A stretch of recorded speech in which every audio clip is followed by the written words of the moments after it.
The process of applied functional science is the transformation of the notion into the motion. From the Gray Institute, I'm John, and this is the Gray Institute Podcast.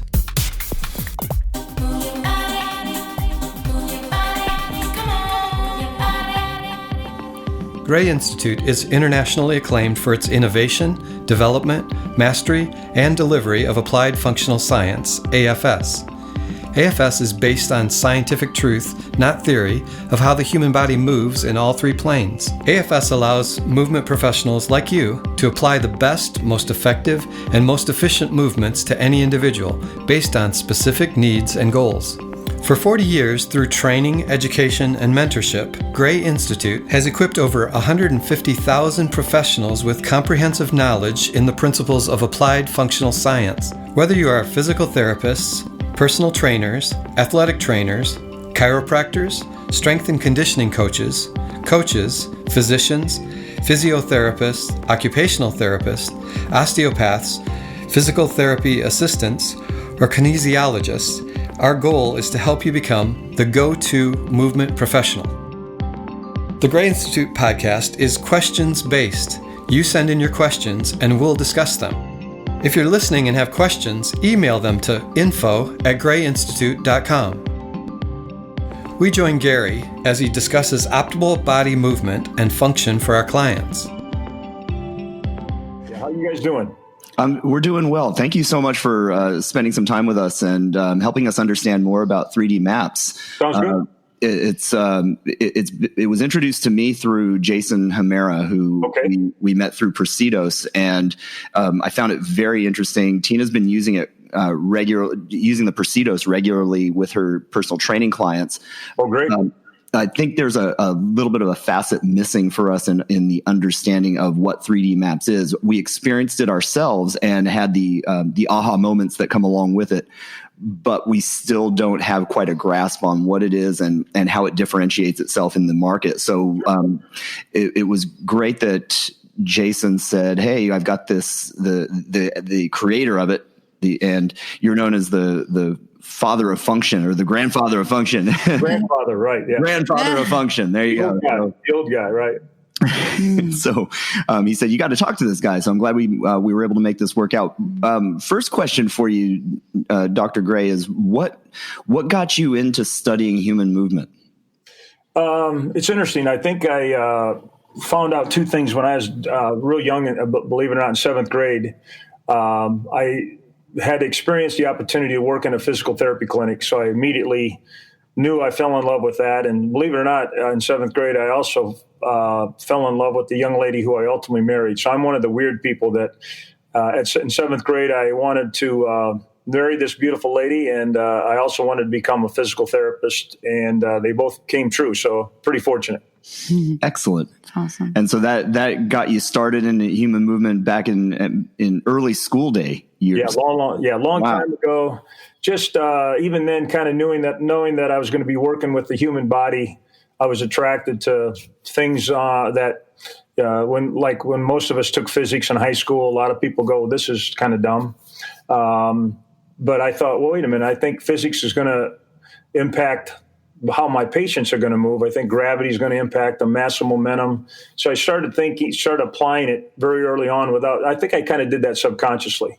Really? Yeah. I think I just thought, well, if I'm going to know how to get a human being to move better, I have to know how the human being moves now and what affects them. And became obvious to me very early on that gravity, ground reaction force, mass and momentum had meaning to me even in high school, even before I became a therapist. That's really cool. And then you transferred obviously into you got into the physical therapy market. Is that right? I was fortunate to become a physical therapist back in the day where you didn't have to be real smart. Now you have to have a certain grade point average. It's very competitive to get in. Sure. Back when I got in, they just wanted more males. So if we had a heartbeat and could spell our name, we were good to go.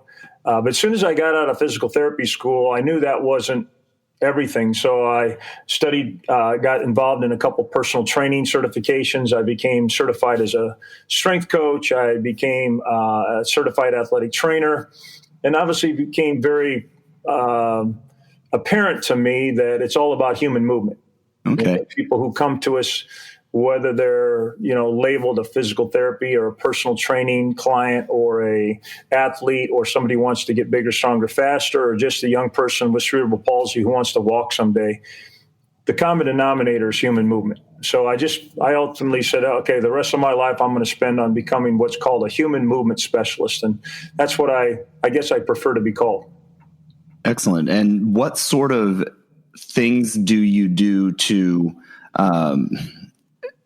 I guess to fill your day? Like what is your day involved now in terms of research and developing your products at the Gray Institute? Yeah, that's a great question, because it's different now than it was in the good old days. In the good old days, the big part of the day was treating patients and treating clients and treating athletes and training people. So I was blessed not to be just on the rehab side. I was blessed to have the opportunity to be on the performance side and also be on the prevention side.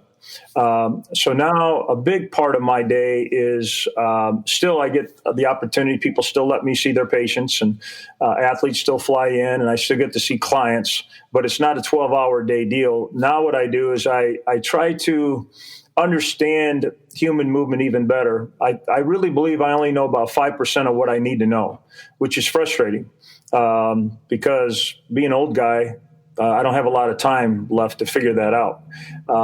And I really enjoy sharing the knowledge.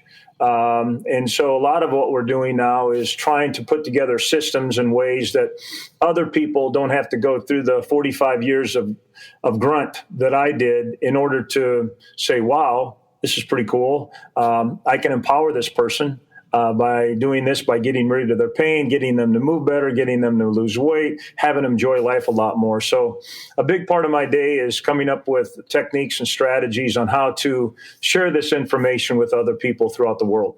Yeah, and that's a real challenge, isn't it? Because we want to make it, we don't want to dilute too much of the nuts and bolts of it. At the same time, we have to try and make it scalable. So, for example, several of the companies that I've worked for in the past, they've all had wonderful products and education that goes behind it. But those education scenarios have seemed to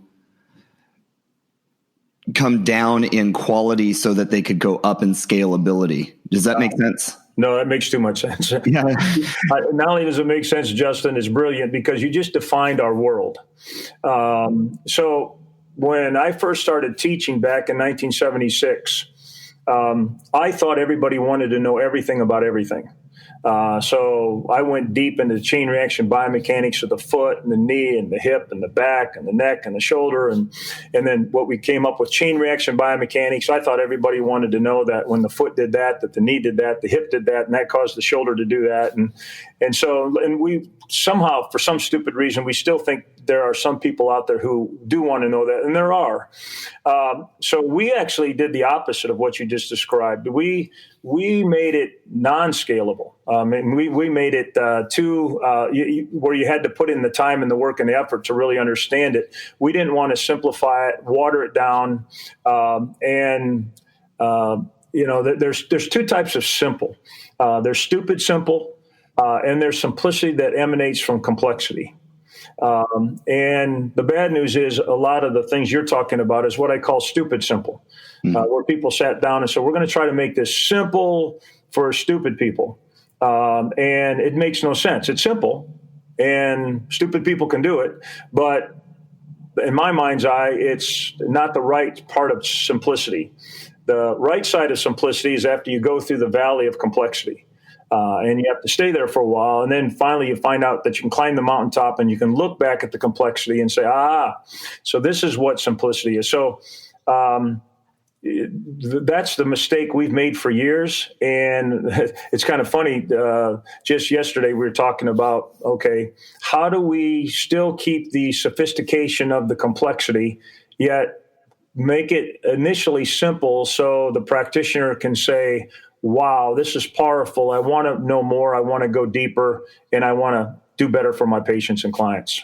Big challenge. Were you able to solve that question yesterday? No. We're kind of solving it, but it's weird. The analogy I use, all work with a lot of athletes, and the analogy I use with a lot of people is I'll have an athlete come in here and I'll say, do you want to be the best at what you do? Yes.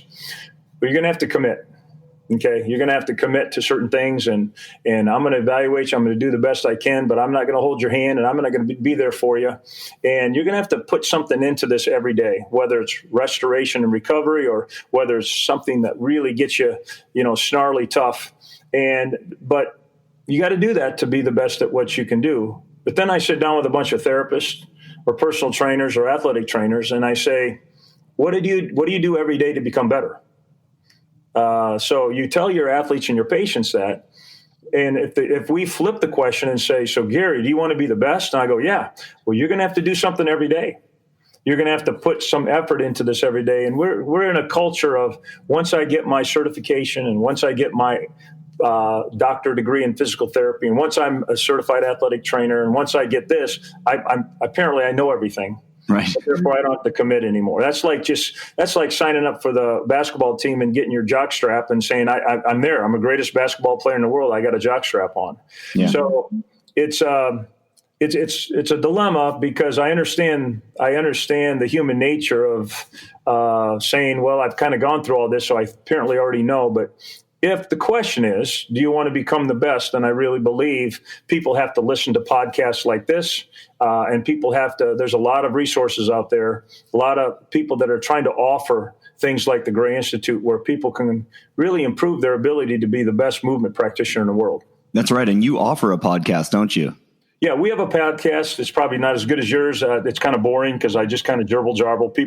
People send me questions, but I like this. This is much. I enjoy this much more because, you can respond in real time to, something that doesn't make sense, or, to have me clarify something or challenge me on something, which I really like. Where when you do that on your own, you're not as you don't challenge yourself as much. So I'd rather be on your podcast than on mine, actually. Yeah, and I guess it takes a little bit more courage, because you have the fear of sounding stupid, and I don't mind.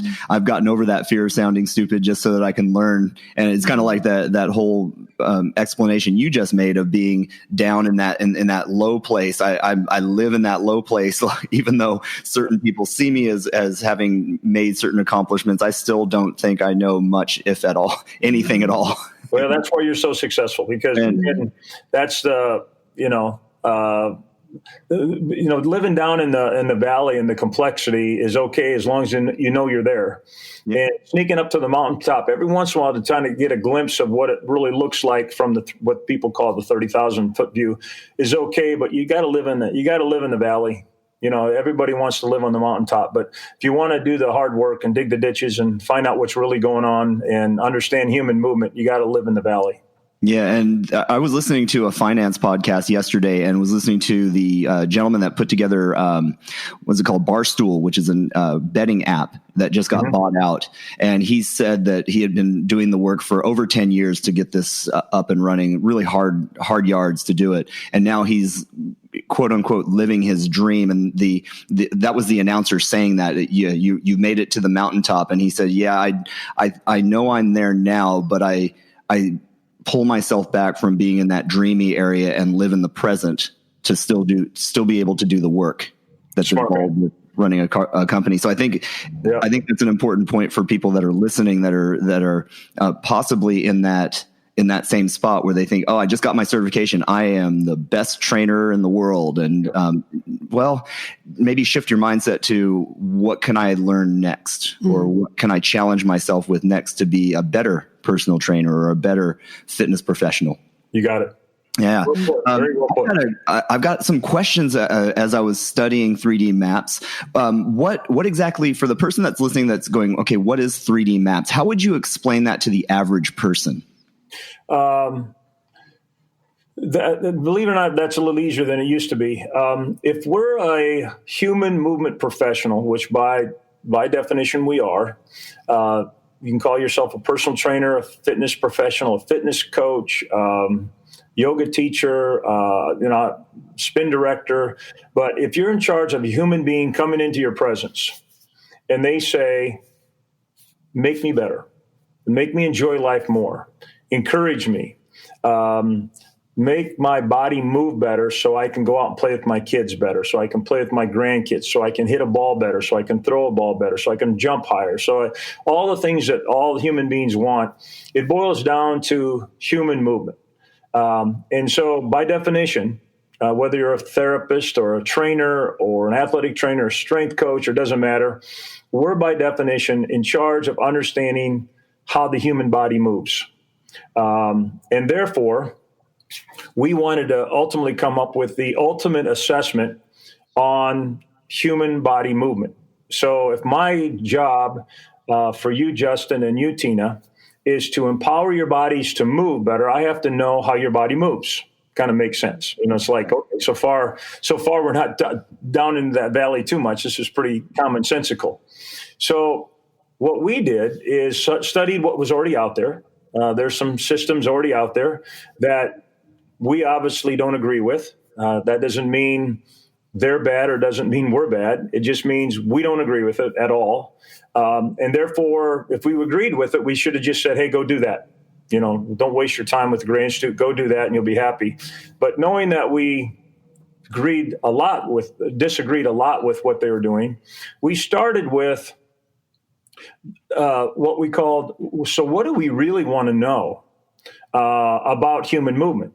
And what 3D Maps is, in a nutshell, is the 45-year evolution of asking that question. What do I want to know about the human movement of that individual that I can take advantage of now to allow them to move better? That's my job.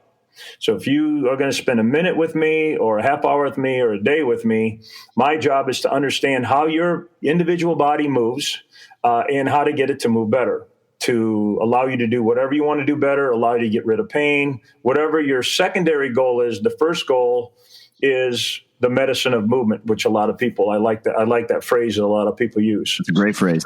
So we basically sat back and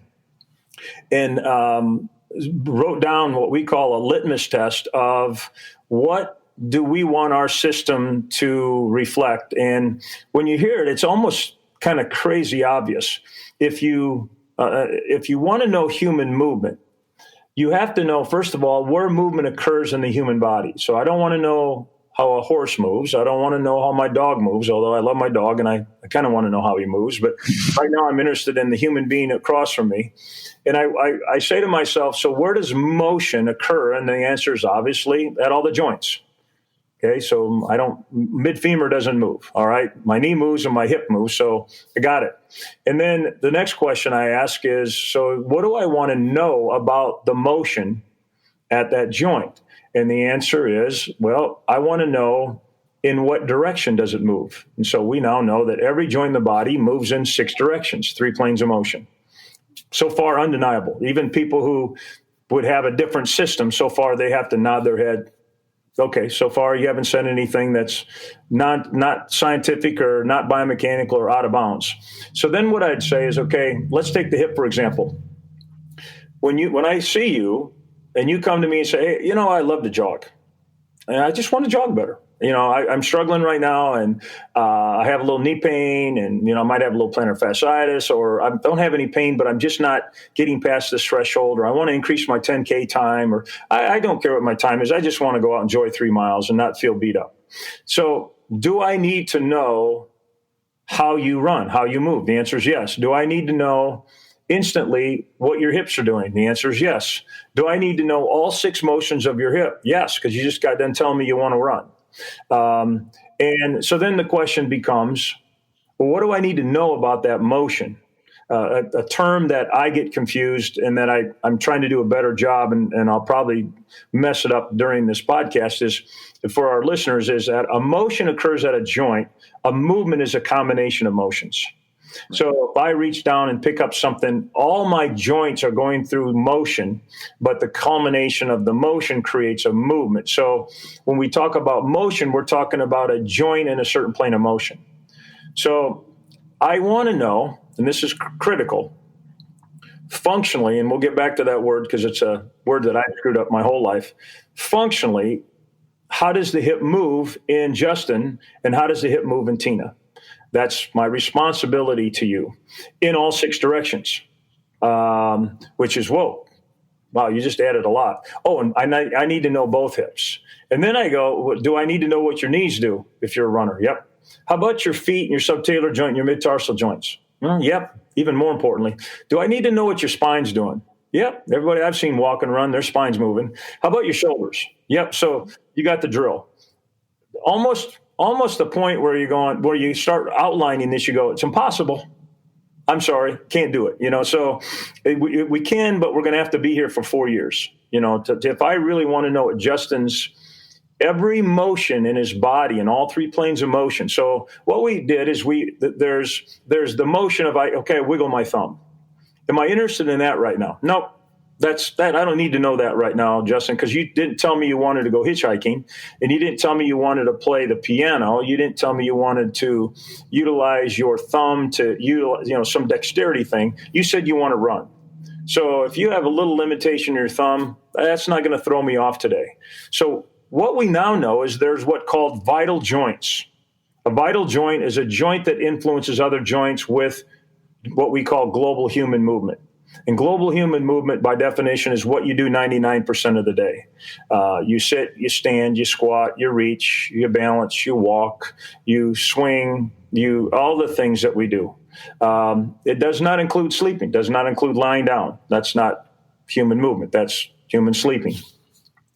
So now it becomes even, you sit back, go, oh my goodness, now we're in trouble. So if we're really going to do an assessment of this motion at each joint for Justin and Tina, I need to know functionally how every one of their joints moves in 6 dimensions. True or false? True. Knowing that there's 11 what we call critical joints in the body that influence other joints immediately. If we do the quick math, we have 66 motions that I have to assess if I'm going to have an idea how you walk or run. Now, that's so far, no one can deny it. I mean, we could be, sitting down with our competitors right now, and so far they can't raise their hand and go, no, that's not true. It's been out there for thousands of years. Everybody would agree. And not only how they move, but how they interact as a chain reaction. So just laying you out on a table and wiggling your hips is going to get me nowhere. But putting you in a position that looks like running and seeing what your hip and your knee and your foot and your thoracic spine and your shoulders are doing, now I'm going to get something. Now here becomes the big dilemma, so to speak. I not only need to know the amount of motion that you have at each joint in each of those 6 directions, 66 motions, but I also need to know how well you control them. Because you might have the same amount of motion at Tina, let's say with hip extension, but Justin, you don't control your hip extension as well as Tina. I'm going to have to treat you both entirely differently. I need to know that. I need to know that day one if I'm going to help you with anything to do with global human movement. So now you go, wait a minute. Now you're telling me not only do I need to know the mobility or the motion of 66 motions in the critical joints of the human body, but now I need to know the strength or the stability or the control of those motions in a functional position. 66 more things, and you go, yep. So not only do I need to know how well your hip can internally rotate, what functional motion is available, but I need to know how much of that functional motion do you have control over? Do you use when you run? In fact, it could be that you can show me a lot of mobility and the very lack of stability, and that I might already have a great picture of why you're having problems with your low back while you're running, because you can't control the motion of that your hip has. So any biomechanist so far would go, amen. Hallelujah. Can't deny what Gray Institute says. You need to know 66 mobility motions and 66 stability motions if you're going to have a comprehensive evaluation.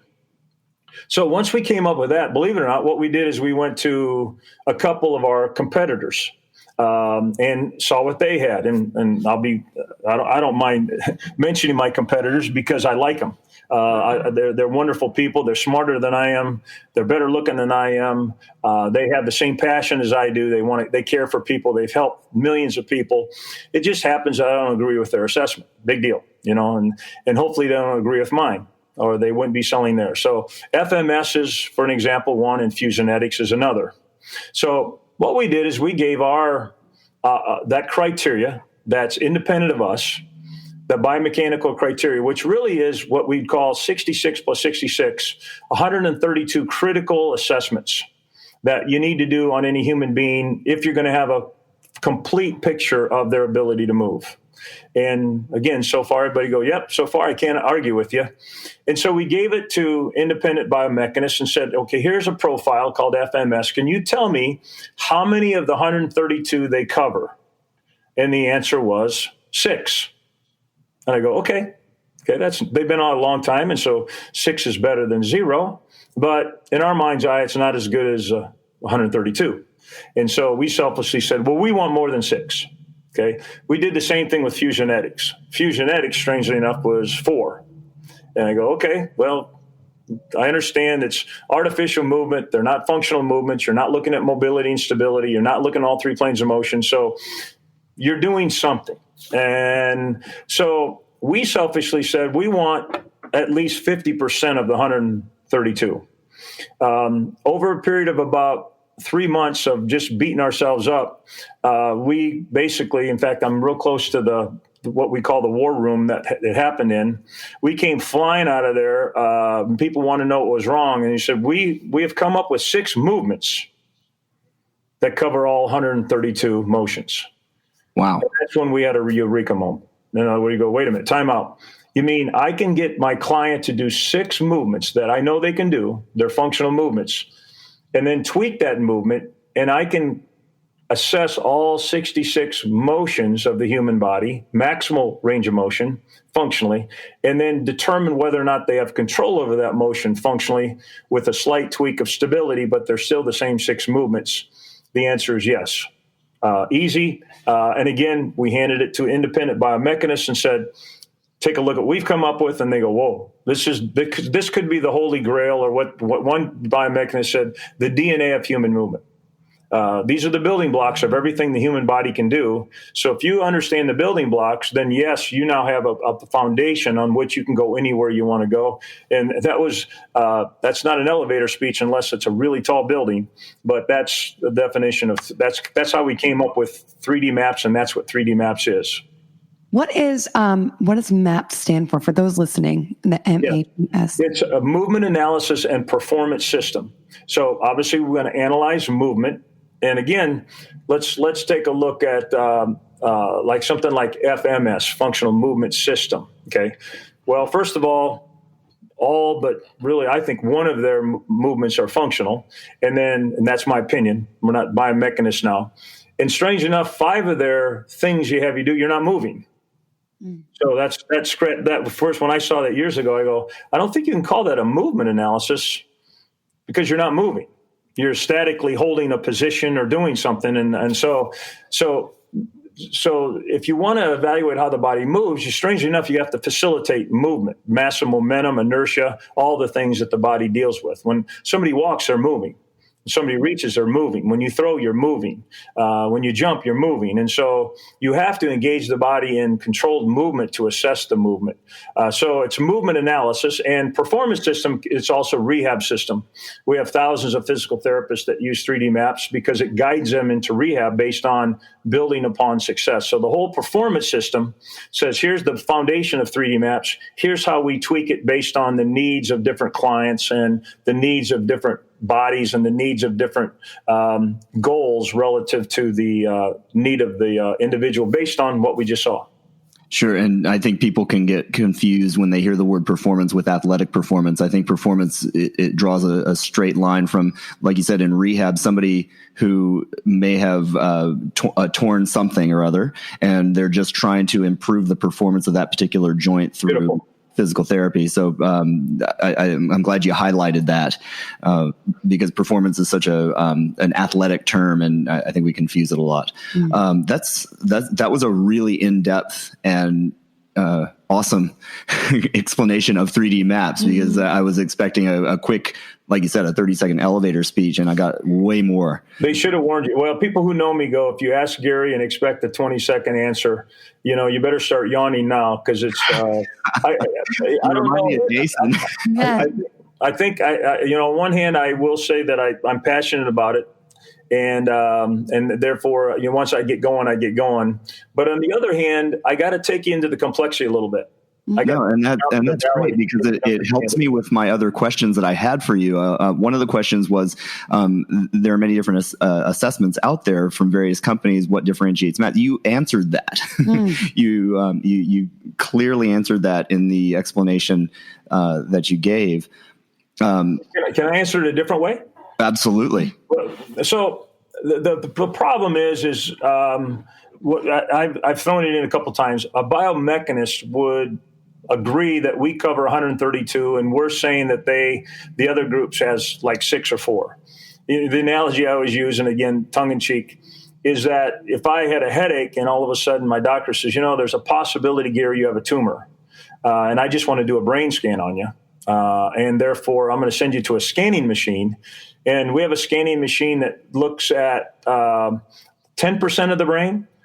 We have a scanning machine that looks at 5% of the brain, or we have this new scanning machine called 3D Maps that looks at 100% of the brain. Where do you want to go? That's a no-brainer, so to speak. And so then hopefully those who are saying, wait a minute, hopefully the FMS people or the Fusionetics people are out there going, wait a minute, says you. Well, says me in science. Because again, everything that I led up to the mobility part and the stability part of the critical motions of human movement, everybody agrees with. I've been in rooms with people that say, well, I really believe in FMS and Fusionetics, and I walk them through that, and they go, yeah, so far I can't argue with you. Then I say, okay, so using that criteria, you do the math, and they go, yeah, that's right. We only come up with less than 10%. And so that's not a good screen.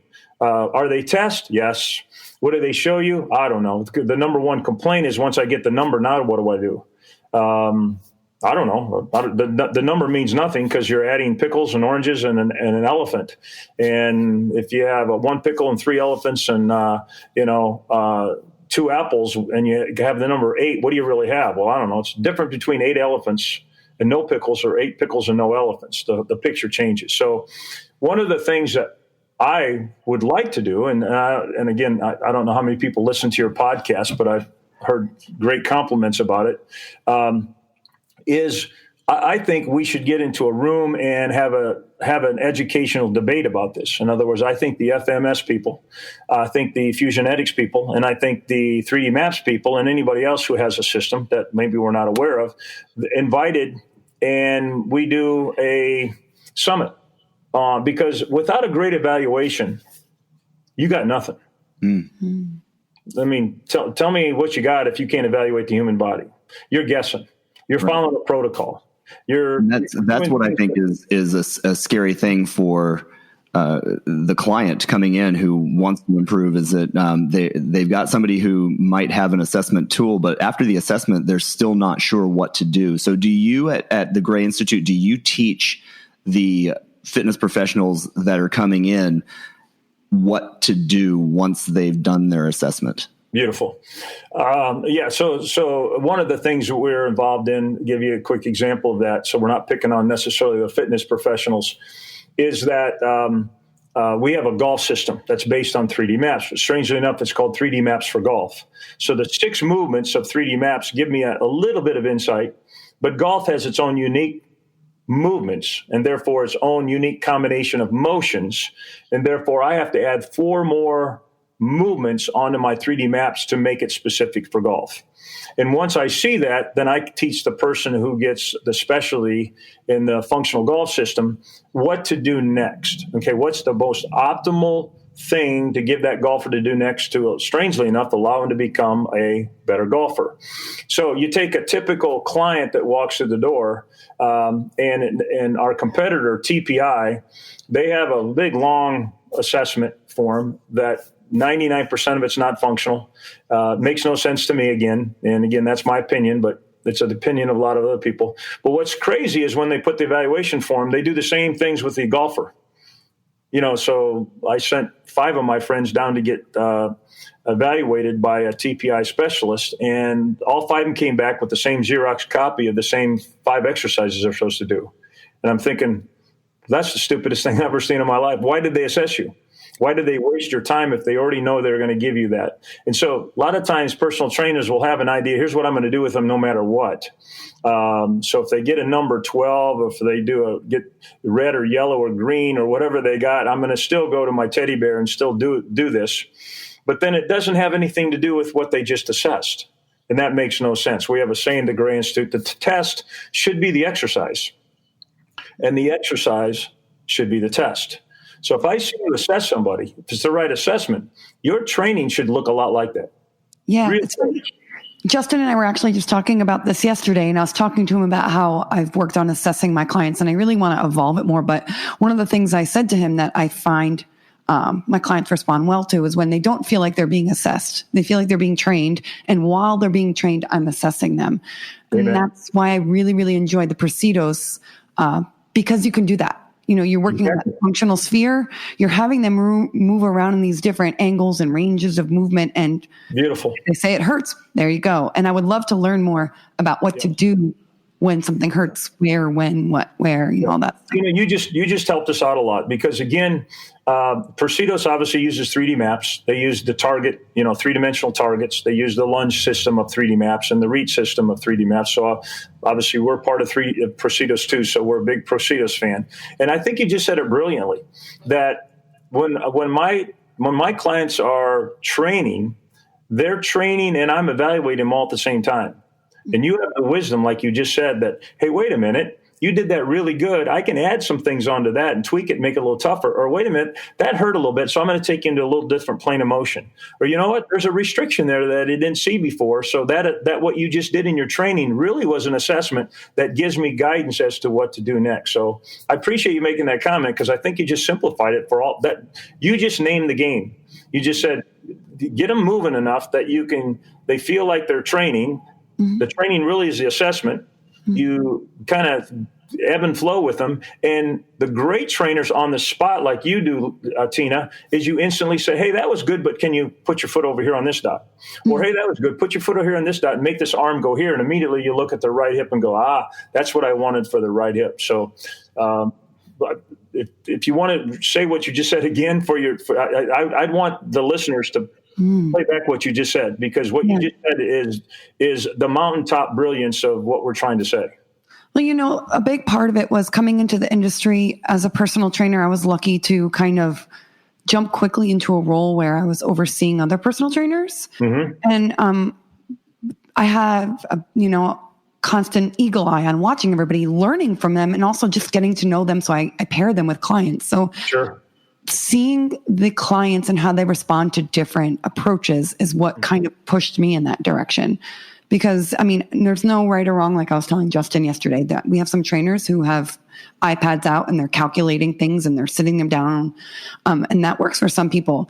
I've seen a lot of joy on the faces of clients when it doesn't feel like they're in a classroom. Sure. They feel like they're working out, and it's not like they're saying, I want to just work on my golf swing. No, we're training. And that happens to go hand in hand with making you better at your golf swing or making you fitter. That's honestly one of the biggest things people care about. Getting fitter and being able to continuously get fitter without injuring themselves. Exactly. And I think you hit on something there. When you observe great trainers work with their clients, they're listening to their clients and they're watching their clients and they're adjusting all the time. Because if I come to you and say, I'm an old guy and I want to go through a personal training and I really like golf, and I spend the whole first session doing nothing that smells like golf, I'm not engaged, because I thought I just said to you, I'd want to get better at golf. So theoretically, you should assess me relative to how well my body is able to go through the motions that facilitate a golf swing. And theoretically, you should spend most of your time with me training my joints, the motions of my joints, to contribute to that movement, so that when I leave you, I go brag to my golf partners to say, Tina is a wizard, because I told her I wanted to swing the golf club better, and most of my training session had to do with swinging the golf club. And that, again, scares most trainers, because they'd say, well, I wouldn't even know where to start. I don't know how to assess that. And that's where 3D Maps is an advantage, because it's the foundation for everything.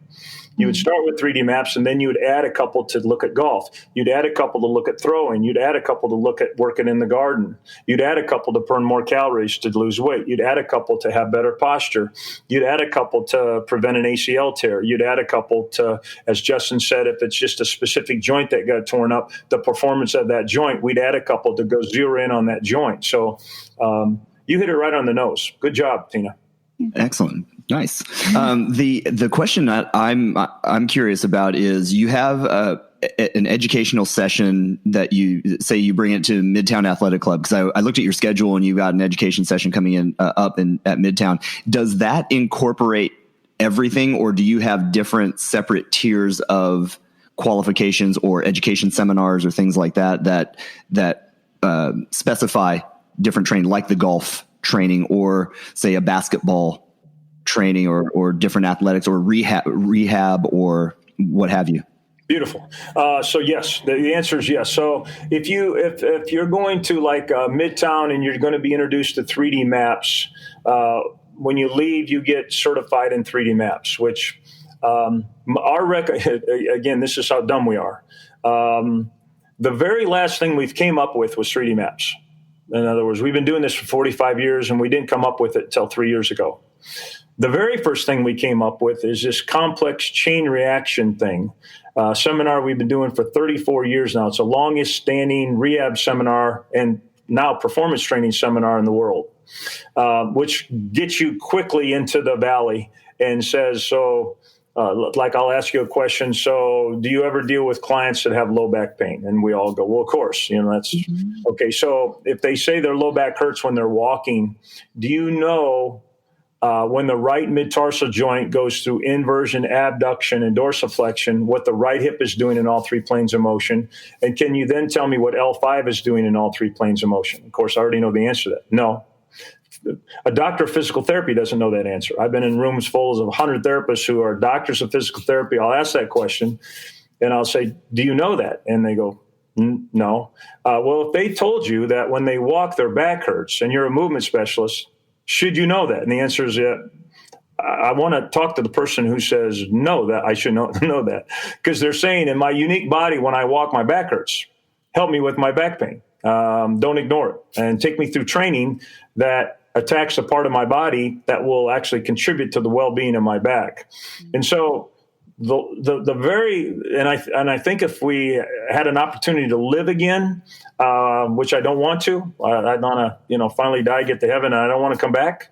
But if somebody forced me to, it would probably happen the same way, because we had to go through the grunt of understanding the chain reaction biomechanics of the human body, and how the proprioceptors really work, and how the joints really work, and how the capsules work, and how the muscles really work, not what the books tell us, to finally come up with something like 3D maps. So if you go to Midtown and you get introduced to 3D maps, bad news is you're going to say, this makes a ton of sense. This is common sense. I want to follow this path. So now the path can go, we have another certification in what we call CABS, Certification of Applied Functional Science. That's saying, now that you know this, now we can go more specific. So we'll look at the hip, but we'll never look at the hip excluding the knee and the low back. In other words, it's what we call integrated isolation. So some people would say, well, so you're going to isolate and become more local? We're going to isolate it, but we're going to do it while it's functional. So it's really isolated integration. It's not artificial isolation. An example is, I can stand and I can do certain motions with my other foot and certain motions with my hands that attack my right hip while it's integrated into the rest of the body. We would call that isolation. Other people would say, no, I'm going to lay on a table, let nothing else move, and I'll wiggle your hip, and that's isolation. The one on the table is artificial isolation. The one standing is functional integrated isolation. So that's what CABS takes you through. We have, in fact, just outside the door here, we have one of our professionals just finishing up, especially on what we call female chain reaction. Just unique things with the female body relative to pregnancy, relative to biomechanics, relative to urinary incontinence, relative to pelvic pain, relative to baby delivery, relative to all the things that make women beautiful but make them unique, and how you apply the chain reaction biomechanics and 3D maps to that. Like I said, we have a specialty in golf. We have a specialty in aging. In other words, all these things apply to somebody who's 3, but that also applies to people who are 93. But you got to tweak it a little bit. There's certain considerations for us old people that we don't have for the young people. And so we have soft tissue certification. In other words, those who are really good with their hands. How do we use our hands to create movement as opposed to just lay somebody down and rub on some soft tissue and pray that when they get up, they feel better? So a lot of our soft tissue work, you're actually standing. And so if you saw somebody do soft tissue work on me and you saw me, for instance, and the thing we use is a true stretch. It's just kind of this cage that you get in and you hold and you stretch 3-dimensionally. You'd actually see me in that cage in a certain position, and they'd be working on my soft tissue. But when you looked at the position, you'd go, Gary, that looks a lot like the backswing of golf. And I'd get a smile on my face and I'd go, it is the backswing of golf. I want my tissues to be elastic when I need them in the backswing of golf. And then you'd say, I bet you're going to do that on the follow-through of golf. And I'd say, you're brilliant. So you'd see me actually take my hands way to the other side of the true stretch. And you'd see my soft tissue specialists get inside the true stretch with me and work on parts of my body, my fascia and my muscles and deep into my capsules to facilitate the motion that I want while I'm in that functional position. We call that transformational zone position. So the beautiful thing about what we teach is it always builds. It's not, we're going over here today and we're going over there today. And some things that I see, like some of the evaluations we already mentioned, I'll see the evaluation, but when they train, it doesn't even look like the same thing. I wouldn't even know that they're the same group. So I scratch my head and go, that makes absolutely no sense to me. The best test for jumping, strangely enough, is jumping.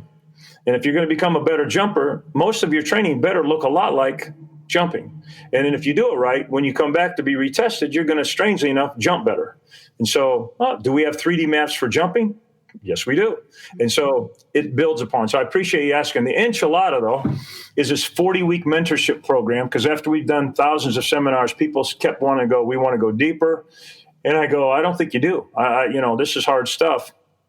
So we're now in our 14th year of doing a thing called GIFT. It's called the Gray Institute of Functional Transformation. And it's a 40-week online program where 3 times a year you get to come and hang out with us. We average, which we always have 80 people in a class. So in our 14 years, we've got about 11 to 1,200 people throughout the world involving over 35 countries.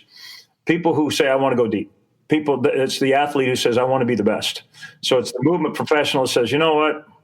I'm doing it. I'm doing it. I'm putting time in. I'm going to, train myself every day. I'm going to understand the human body better than anybody else in the world. So I have competence, and I have confidence when that person walks to the door and they say, hi, I love the bowl on Thursday night with my buddies, but my back's killing me. Could you help me? And we'll go, we're going to do 3D maps. We're going to do 3D maps for bowling.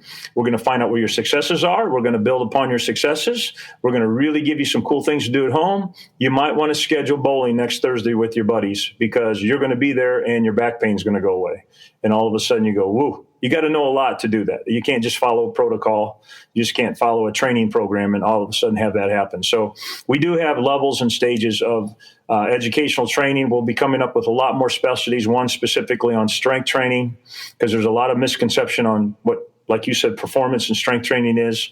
ACL, injury reduction, we don't call prevention anymore. We're just praying that our sons and daughters don't have it. So has anybody really studied what happens with an ACL injury, and has anybody really studied, therefore, what you should subconsciously have an athlete do to try to limit their potential for having the knee go into that particular motion to tear the ACL?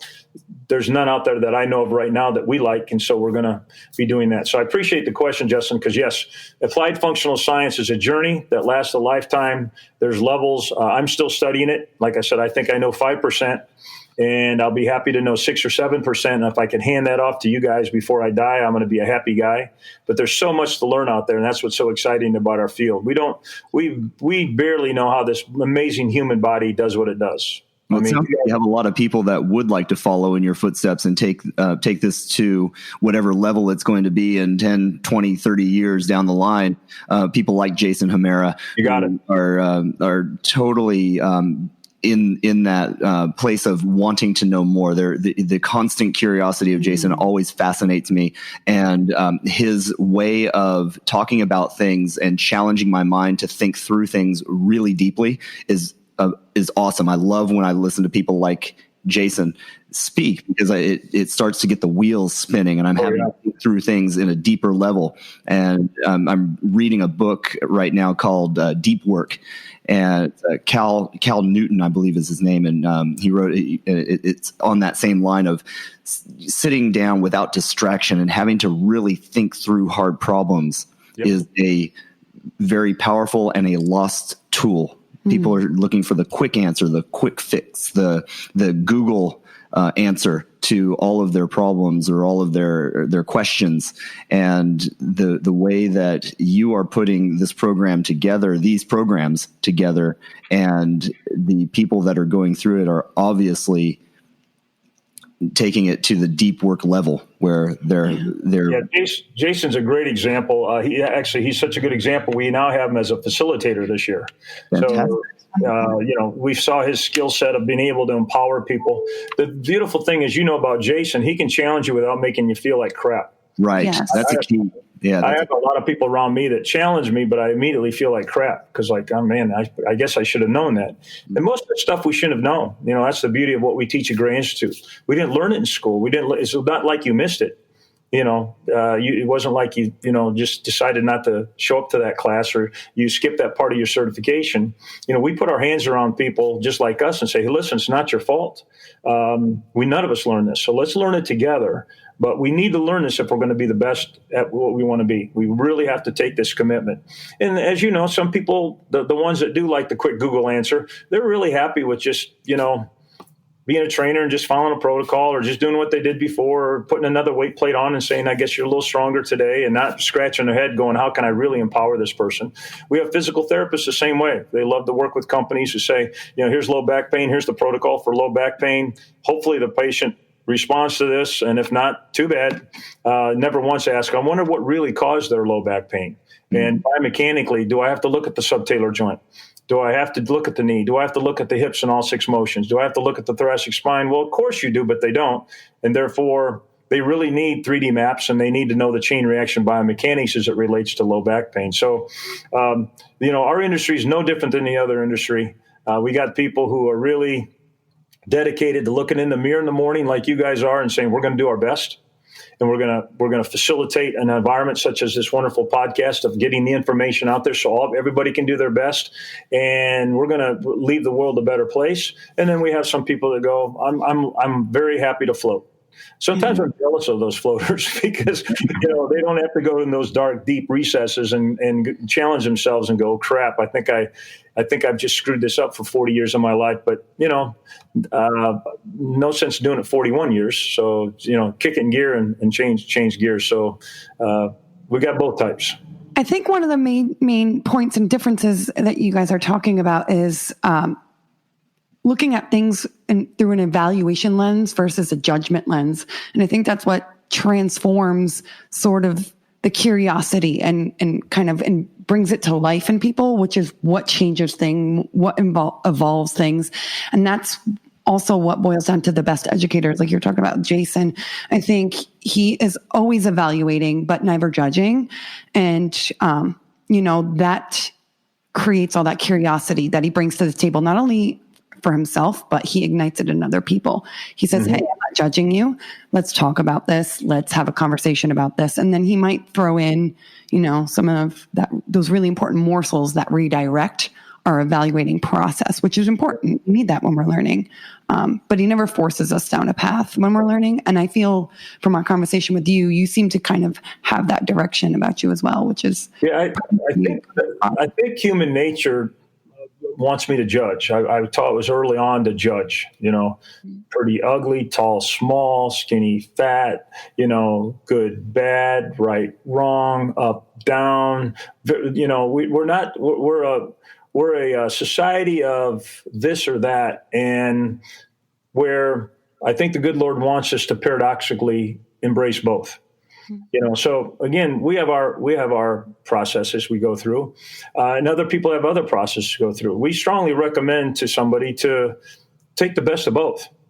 It's not an either or thing. And like you just said, Tina, beautifully, if we're constantly are judging, am I better than you? Am I this than you? Are you that? We get that judgmental attitude, and it's a destroying kind of a personality. But to evaluate for the purpose of uplifting and encouraging is a whole different thing. So again, 3D Maps teaches you where to find success and build upon success, where most systems say find out what they're doing wrong and then try to fix it. That's judgment. You only got a 12. You just judge me. What do you mean, 12? Yeah, you're supposed to have a 21. You're bad. Okay, that's not good. So immediately you got them on the wrong side of the road. We want to put our arms around people and say, listen, I know you're trying. You have some gifts in your body. We're going to bring out those gifts, and we're going to empower you. We're going to encourage you. We're going to engage you, and we're going to love on you by utilizing our understanding of human biomechanics to get there. The greatest need today in today's world is the gift of encouragement. Everything we teach, we do. The ultimate gift is so when you leave my presence, I can somehow, some way look you in the eye and say, I appreciate you. I'm proud of you. Thank you for allowing me to be a part of your life. And that has no judgment tone to it. That's exactly right. And I think you hit a perfect segue to the finish of this particular show, in that's what we look for in our show, is to help people empower themselves and find a way to stay inspired when life or work or whatever might be trying to drag you down. Routine drags you down. I've been telling my daughters this. I have 2 young daughters, and I've been telling both of them that in life, you don't have failures, you have lessons. Mm-hmm. Every time you might think something is a failure, whether it's a test or you didn't get an audition apart for the audition didn't go well or whatever it might be, that's a lesson, not a failure. You take and you learn from it, and you go back to the drawing board and you do it again. Mm-hmm. And it's progress forward. It's like you talked about being in the canyon. You're down in the canyon, you're learning and you're learning and you're learning constantly through these life lessons to get to the successes in your world. And a real positive message that you're sending. Yeah, your daughters are blessed because they have a father who understands that. And believe it or not only movement professionals, a lot of times we don't understand that, but even as parents, we don't understand that. We let the world judge our kids. We let society judge our kids, and we let everybody else judge our kids. And we don't have the wisdom to do what you just did and say, listen, sweetie, somebody's going to try to judge you as you didn't make it. This didn't add up here. Some arbitrary thing that they thought was either good or bad. But it's just simply a lesson. It's a stepping stone. And you know what, sweetie, you're awesome just the way you are. And I love you just the way you are. There's nobody going to judge at any time. Certainly me and mom aren't going to do that. And to be able to do that as a father is extremely powerful. To then apply that to our personal training clients and our patients is the same thing. Listen, I'm not going to let anybody judge you. I'm here to help you. I'm here to love on you. I'm here to let everything we're going to do here in this session is going to be a lesson, and we're going to build upon it. And we're going to get better at what we want to get better at. And if nothing else, we're going to become great friends. And like you said, I love the word. We're going to just simply life's tough enough. Let's inspire each other. Mm-hmm. Just love on each other and let's inspire each other. Well, Dr. Gray, this has been fantastic. I'm going to put in the show notes for those of you that are listening, the link to the schedule of upcoming courses for 3D Maps. So if you are interested in getting into 3D Maps and becoming a part of this fantastic company, please check out the show notes. And Dr. Gray, a huge thank you from us for spending the time with us and coming on to the show. We really appreciate it. The thanks is all mine. You guys are doing a wonderful job. I'm thankful that, I got to see your faces in this because I can see how loving you guys are and how much you care. And but just the fact that you were kind enough to invite me and ask some good leading questions, and just knowing how much you guys care about creating the passion in our profession and inspiring other people means a great deal to me. So I really want to thank you guys and keep up the great work. Thank you very much. And we would love to have you back again anytime. So you invite me, I will be there. Awesome. Thanks so much. Okay. All right, Dr. Gary Gray, everybody, thank you for listening, and we'll see you next time. Peace. Bye. Thanks. This is John. Thanks for joining us here on the Gray Institute podcast. At Gray Institute, our goal is to do one thing the best we can, and that is to help you become the go-to movement professional. If you have a question for future podcasts or questions about anything Gray Institute offers, including education, live or online specializations, or mentorships, please email us at info@grayinstitute.com. If we use your question on air, we will send you some cool stuff. Be sure to look for our next podcast coming soon. Have a great day.